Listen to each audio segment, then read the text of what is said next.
بسم اللہ الرحمن الرحیم۔ السلام علیکم ورحمۃ اللہ وبرکاتہ۔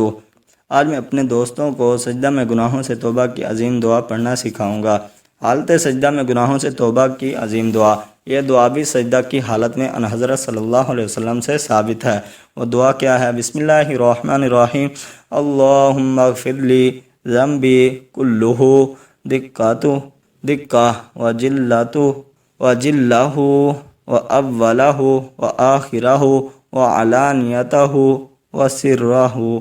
کتاب کا حوالہ ساتھ موجود ہے۔ اس کا ترجمہ ہے: یا اللہ میرے تمام گناہوں کو معاف فرما دیجئے، وہ چھوٹے ہوں یا بڑے، اول ہو یا آخر، علانیہ ہو یا خفیہ۔ یعنی جو شخص حالت سجدہ میں گناہ سے توبہ کے لیے یہ دعا پڑھتا ہے تو اللہ تعالیٰ وہ گناہوں سے معاف فرما دیتے ہیں۔ میں اپنے دوستوں سے گزارش کرتا ہوں کہ جب بھی کوئی گناہ ہو جائے تو حالت سجدہ میں یہ دعا پڑھ لیا کریں، اللہ تعالیٰ کرم فرمائے گا۔ صدق اللہ العظیم۔ السلام علیکم ورحمۃ اللہ وبرکاتہ۔